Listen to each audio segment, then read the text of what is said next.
Yo, what up? Welcome to another episode of the Oakland Warriors podcast. I'm Patrick, flying solo. This is a bit of a quick hitter episode. Just some quick thoughts on the first couple games of the season, actually the Kings game and the Rockets game specifically. A big reason why the Warriors got Chris Paul and even Dario Saric was to shore up that second unit. And it looks good. It looks good. It looks just as fun as we had hoped it would be with, for the most part, Jonathan Kuminga, Moses Moody, Gary Payton II, Saric, and Chris Paul. And if you think about it, the Warriors, their starting lineup with Steph, Clay, Kevon Looney, Andrew Wiggins, Draymond Green, that was the best starting lineup plus minus wise last season, and must have been up there the season before as well. So if the Warriors can maintain that to some extent, and then also do better in the second unit non-Steph minutes, which they have been for the most part, and it's looked promising, then they're pretty good. They're pretty good. You don't have to worry about Jordan Poole being inconsistent and not playing defense and coughing up the ball, not knowing which dude you'll get. This season, I mean, I'm really excited about that second unit, watching it evolve just after a few games. You know, there's some choppiness to it here and there, but you just trust Chris Paul because when he's out there, you can put almost anyone out there with him and he'll run it. He'll manage the game and he'll manage both ends of the court pretty well. The biggest issue, of course, for this team is always going to be health.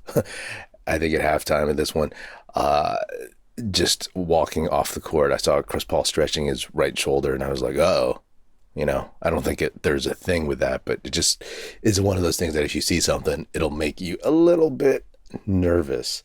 The other thing, of course, is going up against elite size. The Rockets, although Sabonis he's an excellent player, he's not a dominant inside big man.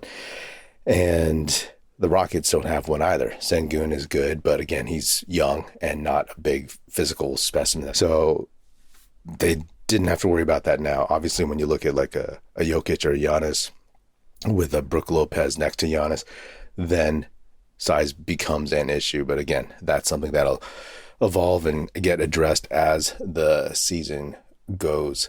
Draymond Green played his first game of the season and put Chris Paul on the bench for the first time in his career.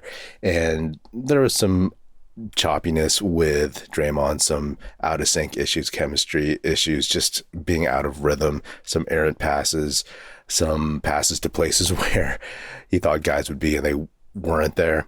So that's not a big worry. That's just something that they'll work out. And it's good to see him healthy, and just having him in the lineup just changes the dynamic and the whole rotation and changes the vibe. So good to see him, between the lines and back on the court. Love seeing the minutes that Jonathan Kuminga and Moses Moody are getting against the Kings. Kuminga had 26, Moody had 21.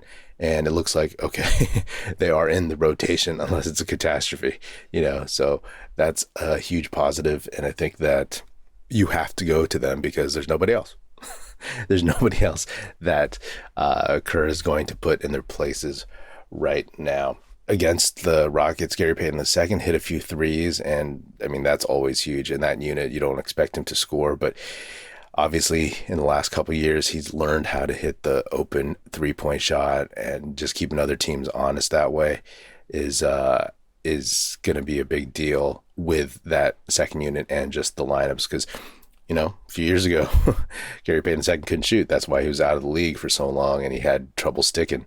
And then, people thought that Jonathan Kuminga couldn't shoot, but obviously he shot 37% from three last year, and he's worked on it even more, so he's going to be there.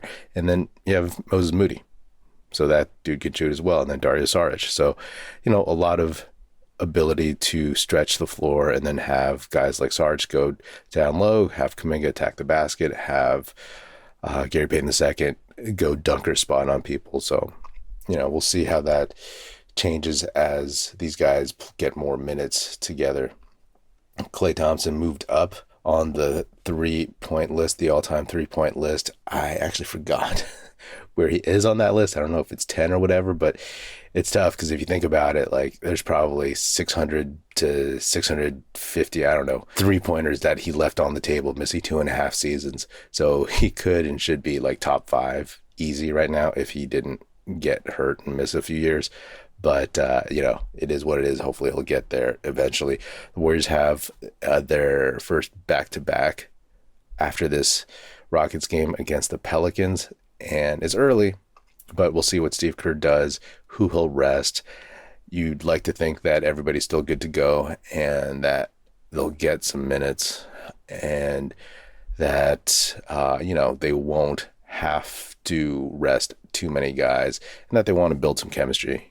Maybe guys won't fully rest, but we'll see. Maybe the minutes will be limited. I don't know, or maybe it'll just be a feel for how the game goes. Bottom line though is because it's early, you'll probably see Draymond play. Klay wants to play back-to-backs, but the Pelicans matchup will be an interesting one. The Warriors beating the Kings a few nights back.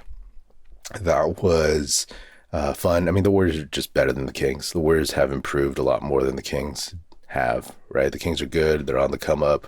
De'Aaron Fox is still amazing.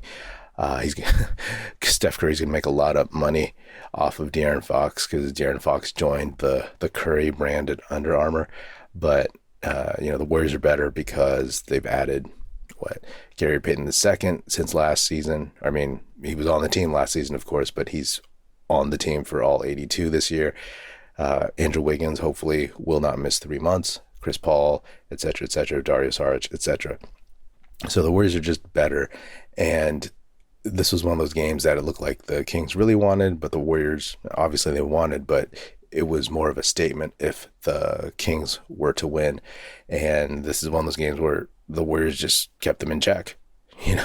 Like Steph Curry is still amazing, and he proved that against the Kings. They proved that against the Rockets, just closing. And when you have that kind of elite talent, best player on the court type thing, you always have a chance to win the game. So the Warriors are going out there with a pretty professional attitude, just going in there and trying to take care of business with some, usual bumps in the road during the ebb and flow of a basketball game. But so far, so good. And hopefully they just start piling away some wins. They're 2-0 on the road, undefeated. So that's good to see. And, they're learning each other and there's a long way to go. So hopefully it continues to be a build upwards towards the postseason and the playoffs, and hopefully a solid run. Anyway, that's my quick hitter for this day, and I'll check you out later. All right.